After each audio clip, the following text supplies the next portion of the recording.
video.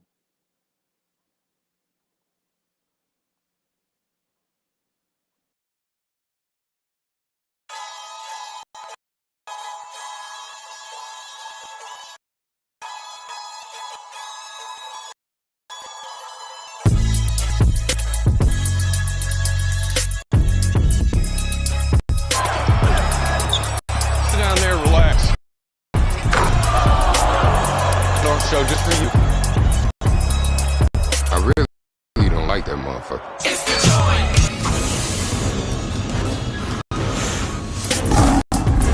They want to be an artist, they want to stay a star, they don't want to have to worry about the executive producer trying to be in the videos, all on the record, dancing.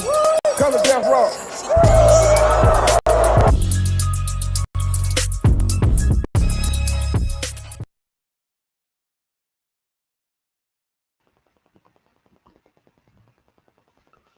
Okie dokie. All right, everybody, we are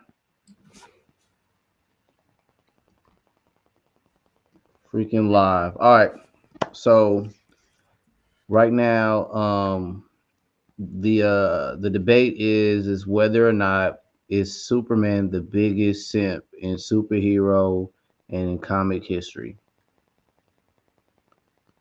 And so far, I believe we have 4 nominations. We've got Cyclops being a simp. We've got Thanos as a simp. And Homelander, if he's a simp. And did we do Spider-Man as well, guys? Yeah. Okay.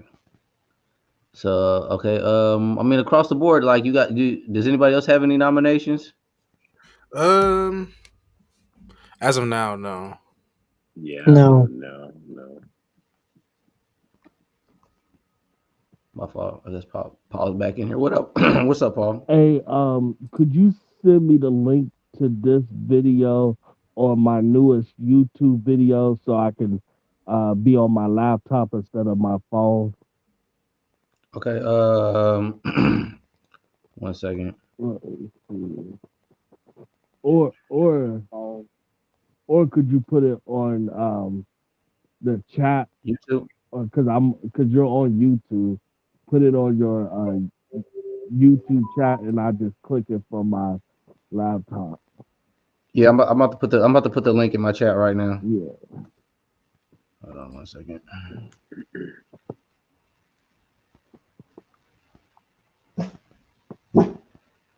It look like the rebel guy is back. Sit down. Sit down. Hush. I don't want to hear that shit. Relax.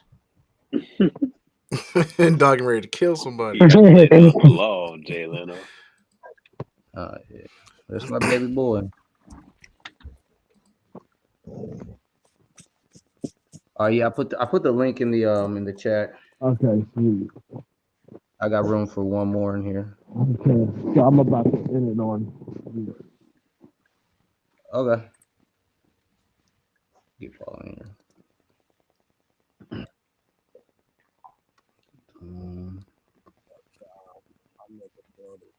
All right, there we go. Sweet. All right, Paul, do you have any nominations in comics or in comics for who's the biggest simp? No, because I don't think of silly topics like that.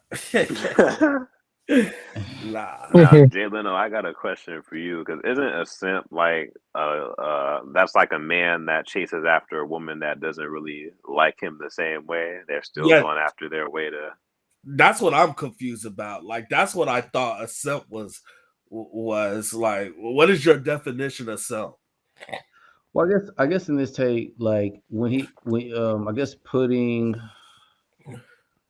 how should I say this, like going beyond like extreme risks, like even endangering yourself and other people just like for the person you're in a relationship with.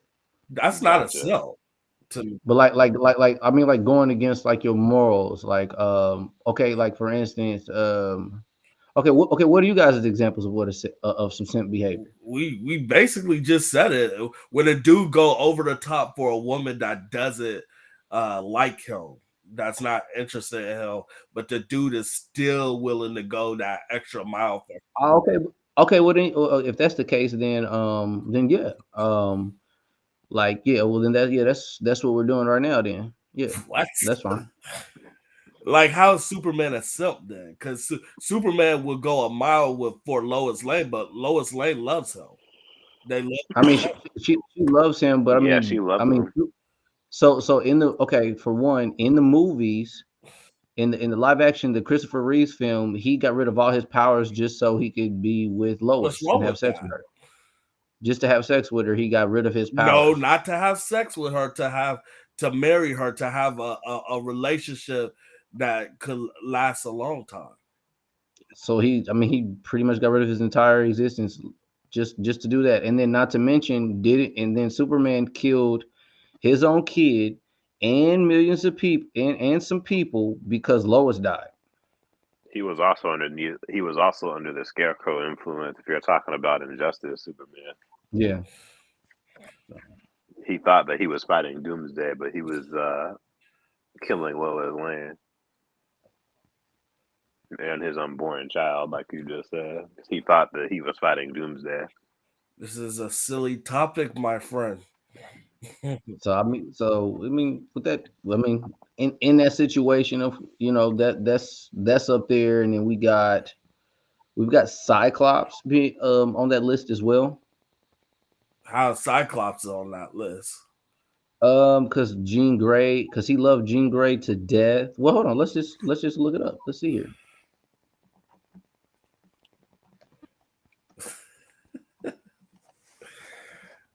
Boy, Because you do know he cloned Jean Grey and had a child with her, and Jean Grey's messed around on him several times. Yeah, I definitely think Cyclops for sure is a simp. I'm glad I got some alcohol in me before I join this. And plus, Jean Grey sleeps around a lot too. It's not like she's completely faithful to Scott. Sometimes she'll sleep with Wolverine. Sometimes she'll sleep with Gambit. But does she sleep around when she's actually with him, or does she Yeah, sleep around when? she slept around when she was with him too. Oh, damn, that's a hoe. Sly Rebel said Thanos. Yeah, Thanos might take the cake too as being the biggest simp. Now he is a simp because he was willing yeah, to like do. yeah. He was willing to do all that shit with Lady Death, and she didn't even want him. Yeah, didn't Lady definitely like Deadpool? Mm-hmm. So please be BTG said, please hold on. Don't even read that comment. Don't even. BTG said, Oh, please respect no. me. He's a fantastic husband, and I hope one day to be a great husband like Superman is to my romantic partner. I mean, look, in examples of like being a simp, there's not too many simps that are horrible husbands or horrible partners. Normally, the other partner's taking advantage of the person who is the simp. That's what makes that person the simp. Yeah. They're being taken advantage of. Yeah, that's what makes him a simp. That's why I don't see how Superman's definitely not a simp. He just loves Lois. That doesn't make him a simp though. But he loves Lois. Yeah, just because you love somebody doesn't make you a simp. I got you. Let's just see what this individual begs a differ, and I think he's got a point here when it comes to Superman. Excuse the lag. The audio still be there, but the video is going to be a little choppy because I don't have that good of a laptop. But here we go. Movie Superman, which for decades was a standard by which other superhero films were measured against. The sequel is not as fresh and magical as the original, but it's still a very entertaining movie. Three criminals from Superman's home planet Krypton come to Earth and are led by the villainous General Zod, played brilliantly by English actor Terrence Stamp. While the movie is mostly about superheroes and cool special effects, it contains a scene that is arguably the biggest simp moment in movie history. It's a great lesson on how not to handle women in relationships. There are actually two versions of this critical scene, one with Superman's mother and another with his father, played by Marlon Brando. Original director Richard Donner was fired before filming it after creative differences with the producers, and his version of the scene with Brando was cut out of the theatrical release. While the Donner cut was later released, we'll be looking at the theatrical version here. For background, Superman's complicated relationship with Lois Lane carries over from the previous movie. In the sequel, Lois figures out that Clark Kent is actually Superman, and he finally reveals the truth to her. From there, he flies her off to the Fortress of Solitude, where he showers her with flowers, dinner, and later some Krypton style. After Superman and Lois have dinner, Lois tells him she wants to change into something more comfortable. Given that Superman is from another planet, grew up on a farm, and is socially awkward, it's reasonable to believe that this is the first time in his life he will be with a woman physically. So Superman, giddy with the idea of getting some punani for the first time, and eager to make the biggest mistake of his life, summons the spirit of his dead mother approval. And now on to the scene. Superman's mother tells him that if he wants to live with a mortal, he must live as a mortal. He must give up all his incredible superpowers forever if he wants to be with Lois. Superman's mother begs him to reconsider, but his mind is made up. He eagerly goes to a chamber that takes away his powers, and he emerges from the chamber not in his Superman suit, but the plainclothes and neutered Clark Kent. He doesn't seem to care at all about the consequences of his decision, only that he is blind with love for this woman. Women and beta men may think this scene is beautiful, with Superman showing his burning love for Lois and his willingness to sacrifice anything for her. For any self-respecting masculine man, this scene should only provoke one reaction. Man, you are one pathetic loser. There is so much wrong here. Any man would kill to have Superman's powers, and he eagerly gives them up to the first woman who sleeps with him. Despite his good looks, muscular physique, and superpowers, Superman's outlook on life is all wrong. She's everything I want in life, he says to his mother. Superman buys into the idea of scarcity, that Lois is the only woman who can make him happy. Does anyone believe there aren't tons of high-value women who would jump at the opportunity to be with Superman? This is Superman giving Lois more value than she really has and dramatically undervaluing himself. A man should have a lot more goals in life than just being in puppy love with a woman, which is strong at first but soon fades. What about building things, achieving goals, living up to your full potential as a man? All it took was one woman willing to bet Superman was blinded to all of the higher pursuits in life, not to mention his responsibility to protect Earth from villains like General Zod. Any woman whose son tells her that he's getting married has to identify with Superman's mother here. She's trying to talk some sense into him, giving him wisdom accumulated over a lifetime, and spare her son from making a painful mistake. But the big schmo is too dumb and horny to hear it. You can see his mother hang her head in disappointment at her son's stubbornness. How many mothers have felt this way as they watched their son rush into a decision to marry someone, and it clearly was a mistake? Later in the movie, when Zod is taken over Earth and Clint gets beat up by a truck driver in a diner, Superman goes back to the destroyed Fortress of Solitude. There he admits he made a mistake and begs his father to get his powers back. This is not unlike a man who ignores the warnings from his family and friends about a woman, then has to confess to his foolishness and mistakes to them when the relationship falls apart. Also, his mother says he has to give up his powers if he wants to live with a mortal. What if he doesn't live with her? If he just comes over to her place for a booty call once a week, can he keep his powers? Seems like that would be a win-win for Superman and everyone else on the planet, including Lois, who is really only attracted to a strong and powerful Superman anyway. It's pretty obvious that Superman didn't talk to Lois at all before making this decision. Check out the look on her face here. It's almost as though she's saying, I'm only attracted to you as Superman. Please don't do this. And why does he assume that she is fine with only being with a nerdy alter ego Clark Kent and not his true Superman self? This meme shows women's tendency for hypergamy, even when they are with a man that most women would consider ideal. If she thinks Superman isn't good enough for her, how long will it take her? Okay, so I mean that, and of course there's the injustice story to throw in with why I believe Superman is the simpiest. You guys got any comments to reflect on this before I get into Cyclops? This video was stupid. You can tell this guy hates Superman, especially the older Superman, the Christopher Reeve Superman. How I see it What is up? What up, Superman's Alfred? character. I just see it as Superman's character has always been Oh, made yeah, that way Antonator. to just fall in love with somebody like Lois Lane. He's not supposed to just be this guy that goes around like all these other superheroes do, where they're like sleeping around with all these other women. Yes, I do think it's kind of stupid that he wants to get rid of his powers just for Lois Lane. I will say that that And this, is simp and this is behavior. that freak. This is that freaking This is the Superman series that you love so much, Paul. Like I really was the biggest fan of especially Superman 2, besides the General Zod fight.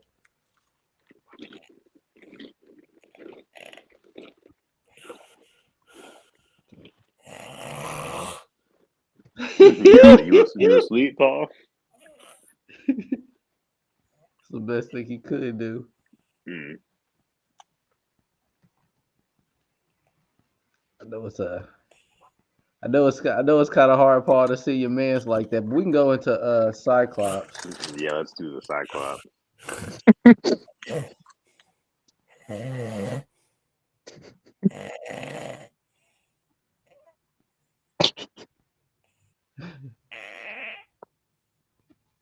Is he farting in his sleep, or is that coming out of his nose?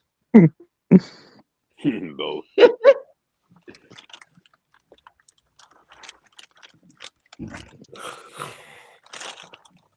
Hey, yo, Paul. Yeah.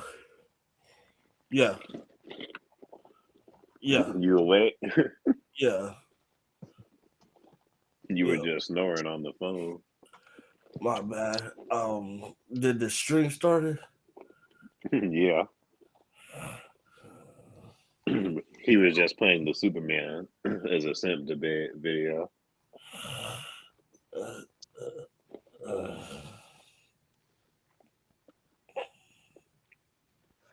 Here we go. Here we go.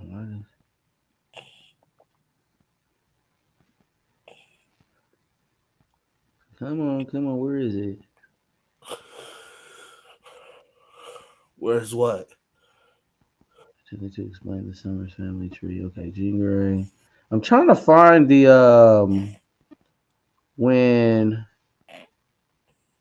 Jean Grey cheated on Cyclops. You said what? Cyclops. Trying to find Jean Grey's cheating on Cyclops. Super Simp was peak when he was a dictator. He was better as a villain, like a Demon or Injustice. Indeed, Upward. But I think Cyclops might beat the cake. I'm trying to find when Jean Grey cheated on Cyclops.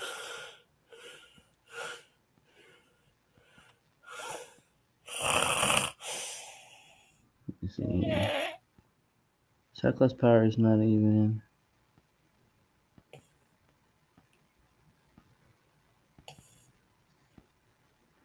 And then yeah, because hold on. So if I'm not mistaken, it wasn't Cable born from a clone version of Jean Grey?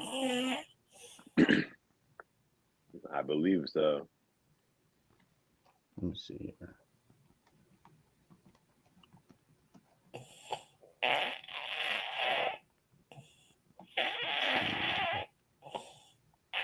Damn, that's your nose, Paul. God dang, Paul. That's just coming out of his nose. But let's see here. This might be it. Well, long story short, I'll say that about Cyclops. I guess we'll go into Thanos from here. I did have these videos put up, but I can't find them. But Thanos the simp.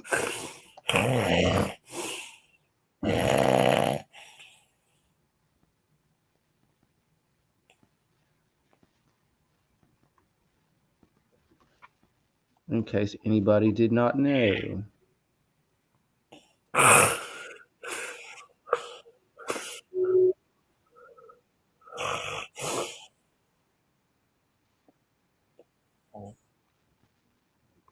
Let's see here. Anchors away. Poor Paul. Pull Paul in his nostrils.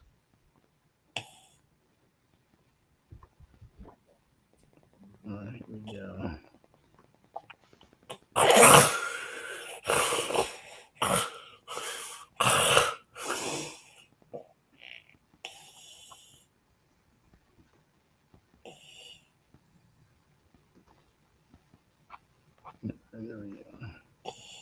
One of the most iconic villains in all of Marvel Comics.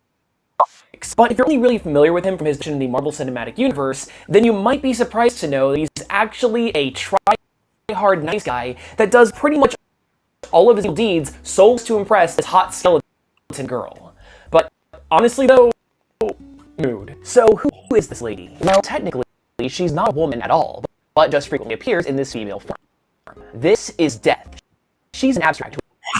It is a non-physical being that is the embodiment of a concept. Marvel has a lot of these, and Death is obviously the embodiment of, well, death. Before we can really talk about her, though, it's worth noting that the character of Thanos has the concept of death baked right into his creative DNA, as he's named after Thanatos, the Greek god of death. Specifically, though, Thanos is based on a theory of psychology that delves into the relationship between love and death. And no, this isn't just me overanalyzing a comic book, since his creator, Jim Starlin, has gone on record to explain how this inspiration struck him while taking psychology classes. Now, don't worry, we are going to get into the crazy comic book nonsense later in the video, but the deeper origin behind Thanos is super interesting and helps set the stage for how he and relationship to Mistress Death has evolved over time. But hold you guys over, here's this sexy photo of Death. We good?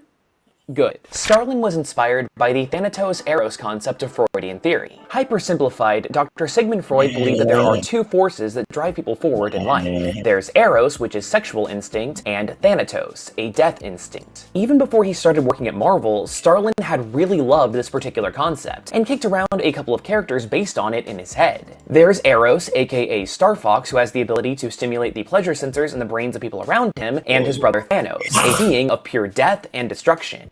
When writing for Iron Man number 55 in 1973, Starlin finally had the opportunity to bring these characters to life. Despite the thought that went into these characters, though, it didn't exactly translate onto the page at first. Eros didn't do anything in the story, simply appearing one time in a flashback, and Thanos himself wasn't much more than a generic space bad guy for Iron Man to defeat with the help of another new character that was introduced in this issue, named Drax the Destroyer. Yes, this is the popular Guardians of the Galaxy, and back in the day, he was very, very different. Later that year, though, Thanos would appear in Starlin's Captain Marvel series, where his motives were expanded upon. Specifically, he was trying to get his hands on the Cosmic Cube in order to get god-level powers in service of death. This gave Thanos a little bit more depth as a character, but later in the storyline, it revealed that the motivation behind pleasing death was much more than just a simple quest for power. Rather, love. And in a surprise twist, it's revealed that Death is an absolute babe. Now, the character of Death had been around Marvel Comics prior to this storyline, but she's treated less like a specific character and more like its place in traditional folklore. You know, the kind of vague being from a higher dimension that could be used in a variety of ways.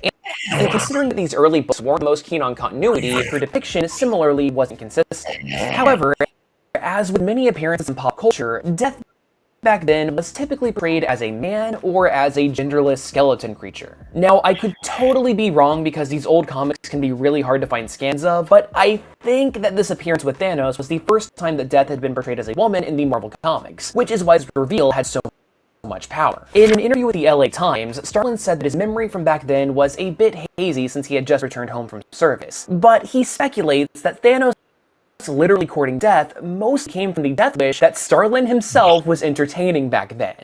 Jesus! That being said though, this does nicely tie in with Freud's Thanatos theory, where he proposed in his essay Beyond the Pleasure Principle that the goal of all life is death. Okay, with all of that out of the way helping cement the motivation and philosophy of Thanos, let's talk about how that worked out for him in the comics. For the longest time, Thanos' utter obsession with death was never really explained. I mean, sure, we got glimpses of it on occasion, but it was finally delved into in greater detail in 2013. Getting an LLC for your business doesn't have to look like this. Just Google LLC Taylor Brands. It's totally easy. You pick a state, and it's, interesting. So with this new story, Thanos was never a violent or a kid. I mean, sure, he was a little bit of an outcast because of a genetic abnormality that gave him purple skin, but Thanos absolutely brilliant and was still able to make friends. For this simply wouldn't do, because from his very birth, Thanos was marked by Death to be her instrument of destruction. To help egg him on, she appeared to the young Titan and encouraged him to visit a cave with some of his classmates. While exploring, though, there was a cave-in and they were trapped for 3 days. While Thanos was able to survive, his peers were eaten by lizards. This was absolutely tragic, and the rest of his classmates were convinced that this was all Thanos is doing, making him a true outcast. In this isolation, Death appeared once again and encouraged him to take revenge by slaughtering the entire nest of lizards. Previously, he was too skittish to even dissect the deaths, and this act of pure rage gave birth to a monster, all according to Death's plans. As he grew older, Death encouraged Thanos to kill and dissect more and more, increasing the size and intelligence of his prey. For Thanos, this was all in the name of science, but it can't be denied that he was also trying to impress Death, whom he was falling in love with, especially since she was the only person that he had any kind of meaningful contact with. Eventually, Thanos tried making a move on his crush, but was rejected hard, and it was this, combined with needing to flee after killing his own mother, that Thanos left home. He didn't see Death for years, but made up for his loneliness by banging his way across the galaxy, taking on dozens and dozens of partners and siring lots and lots of children. When he finally returns home, Thanos sees Death for the first time in years, and his feelings never wavered. She continued to give Thanos that little rope of hope, saying that she would be with him if he killed off all of his mates and children, and he happily obliges. But of course, that wasn't enough, and she now wanted him to commit genocide on a much larger scale, leading him to raise countless worlds, including his former home. Only after this did he get a single kiss from Death and nothing more. Even then though, this kiss would just be a tool to further string Thanos along, with her now saying that in order to become her lover, Thanos must become a god. This brings us back down to his initial storyline where Thanos got his hands on the Cosmic Cube. With his insane new power, Thanos plowed through the Avengers, transcended his mortal body, and attained something close to godhood. And yet, Death was unimpressed. She just sat around watching expressionless and without saying a word. Literally whatever she wanted, Thanos was happy to promise, even the entire universe. Yet she still didn't seem to care in the slightest. In his transcendent state, Thanos left the Cosmic Cube unguarded, and Captain Marvel was able to risk his life in order to destroy it, completely defeating the Mad Titan. In response, Death finally emotes by laughing her ass off. Real talk, this is a super accurate portrayal of those kind of toxic girls that string guys along for fun. In the Marvel universe, things with Thanos kind of went on the back burner for a while, since he only had a couple of minor scenes before being killed off in 1977. But he was brought 13 years later for his most iconic storyline of all time, Infinity Gauntlet. In preparation for the storyline, Death resurrects Thanos, as she believes that there is a cosmic imbalance in the universe, since there were currently... Well, so I don't think I have to go in that far depth with it, but, I mean, long story short, Thanos risked it all for the old Lady Death, and I was really hoping Paul was going to stay awake to let him know that that's one of the reasons why his Infinity Gauntlet series that he just got was so important. But here we are with it, SSJ. Damn.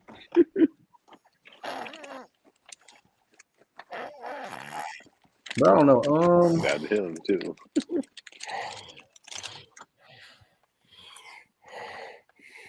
Yeah, I got it. And then I guess we got Homelander.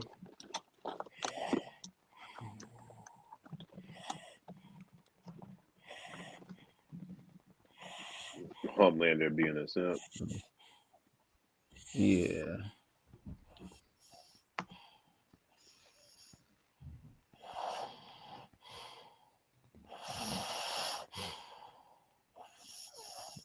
Yeah.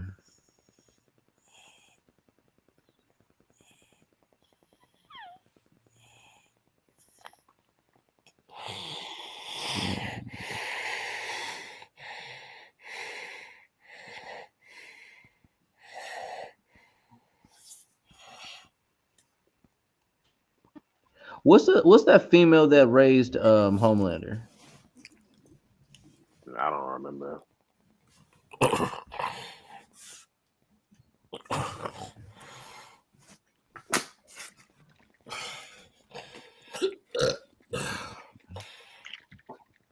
Ugh.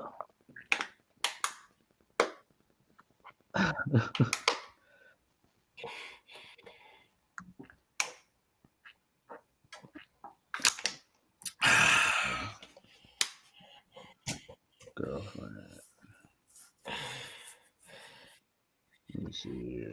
I mean, so see if I get my boy Bundle in here as well.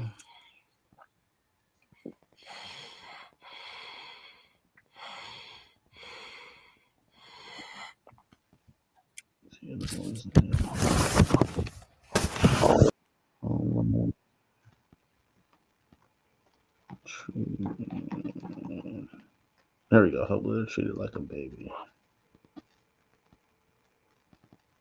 What's his name?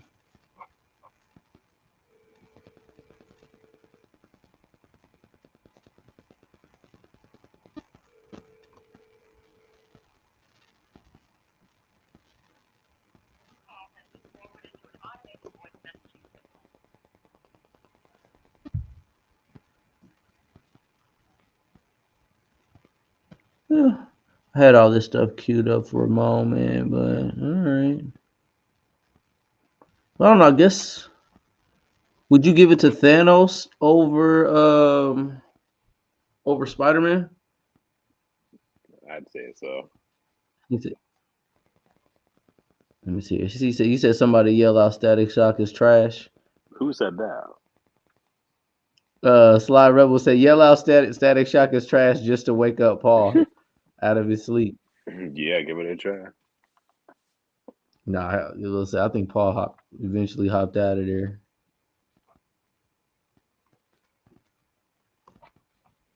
But I imagine as such. He knew what time it was. In case y'all didn't know, Superman is Paul's favorite superhero. Gotcha.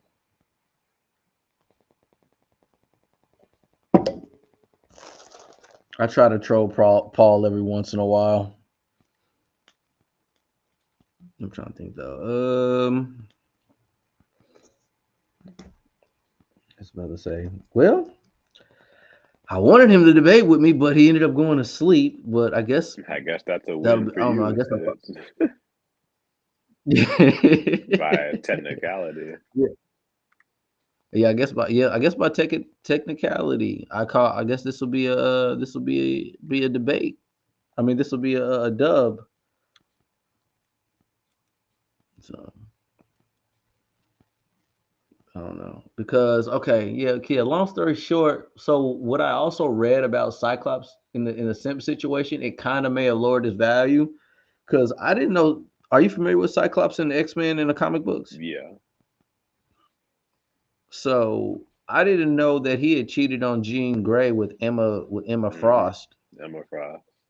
And like and then like when Jean Grey, the weird thing about it was when Jean Grey died, he dinner made out with Emma Frost on her grave. Yep, I remember that. And then it weirds me out because he had brought Jean Grey back like several times. And then had a kid with one of her clones at the same time and was like still messing with Jean Grey even though she was dangerous to everybody else in the world. Yep. It's a bit of a toxic relationship. I don't know. That's a tough one. Yeah, it is. I'm trying to think. Yeah. I was gonna say at this point, shit, I'm just willing to shoot the shit. You got any topics you want to get into?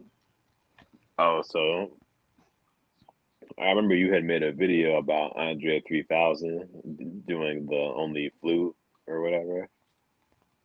Yeah. With that was Leslie Jones. Yeah. Right. But you could see where some people are kind of like, yeah, like why you doing this flute thing when you so talented at rapping? Oh, for sure. That's kind of For where I sure. was. I was like, really, flute? I mean, yeah, that's cool and all, but rap, bro. Well, Andre's actually one of my favorite rap. Andre 3000 is like one of my favorite rappers of all Mine time. too. And I mean, of course, yeah, I would like for him to come out with an album, but I this doesn't surprise me because I knew he had been playing the flute for a very long time. And I knew mentally like he felt like he's already reached like the direction he wanted to go into as far as rapping goes. So with him as being as creative as he is, I knew he was going to come out with an instrument, and I don't know. I was just excited for it. I was more for excited to hear the flute than disappointed that he didn't have a rap album. I was actually the opposite. I was disappointed that he didn't have a rap album because he usually mainly does like features and stuff like that. I'm like, you're so good, nigga. Release a full feature album. Do it already. Like he did it. Like he would always do like Outcast and stuff like that. But I'm like, nah, it's time for a Mhm. full feature album. And then to just hear that you're doing the flute, like, nah, I don't even care. How high of a well? I mean, do you think with him doing this, it increases the demand for himself or lowered it? I think it lowered it a little bit. Hmm.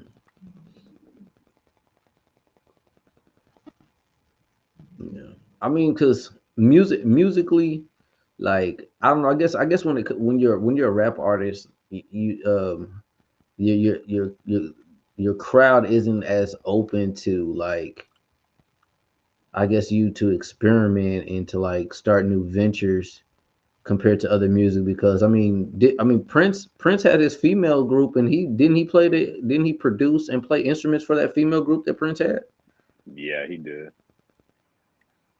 Yeah, that's what I was about to say. Like, and then like I think those females was like lead singers and everything in the group. So I mean, I feel you. I mean, of course, yes, I would like Andre 3000 like 16 or have him come out with an album, but I listen to music like that anyway. Like sometimes if I can't go to sleep or like if I'm angry or something, I listen to that wind chime music.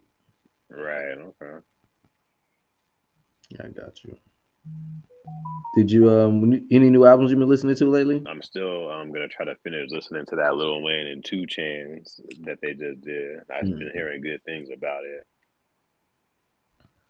Yeah, it's like the hits are at the beginning and then it gets pretty darn lyrical towards the end.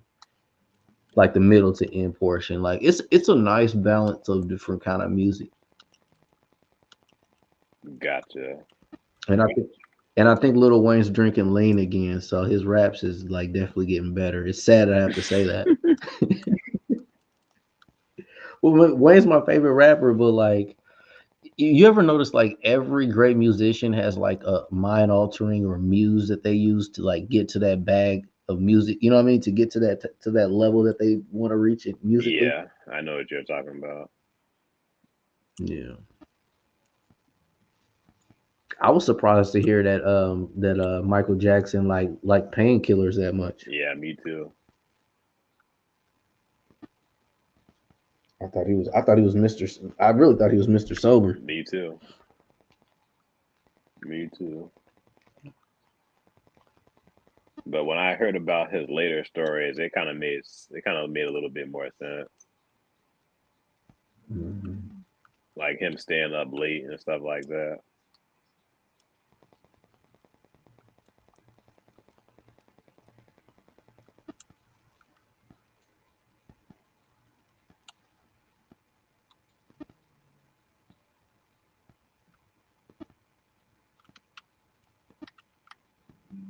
It's crazy. Let me see here. You are you leaving the crib at all today?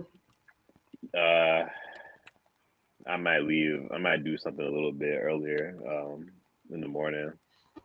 Maybe I'll hit up the comic shop one last time.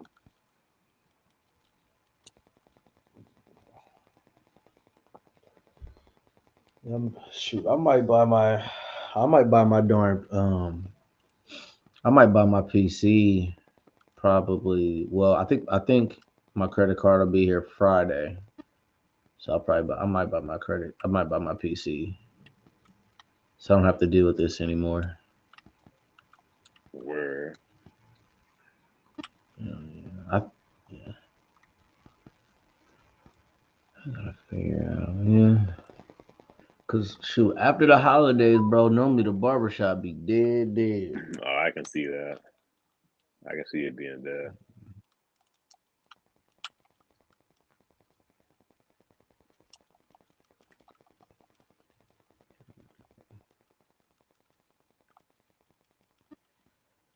I got you. I'm trying to see. When I wake up, I'm gonna probably watch that Good Burger. Was it you that said you did or didn't watch Good Burger? I watched it on Paramount Plus.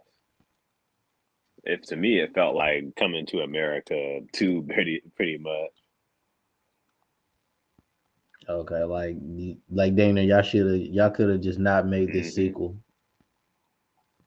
That's how I felt about Coming to America. I was like, well, really, with Coming to America, I feel like it just didn't reach that adult content that I felt the first time I saw That that too. I saw in the Yeah, original. that too. Because the first one was like rated R, I think. Yeah, This one was just not it. I'm like, yeah. So that weirded me out. I think the last time we got anything rated R from Eddie Murphy was Dolomite. Yeah, which I thought it was okay. Dolomite. I mean, it was a biography of Rudy Ray Moore, so Yeah. well, autobiography. Is Mal still here? Or he left. It's you and I in here. I'm about to shut it down. All right, yeah. I'm about to KO in a minute. Yep, I'm right behind her. My dog's over here crashed out asleep. Well, we're the last two standing. I know. I'm on fumes right now. My darn self. Well, all right, guys. I'll see. I'll All be in right. check. I'll be in the chat. All right. Peace. Peace.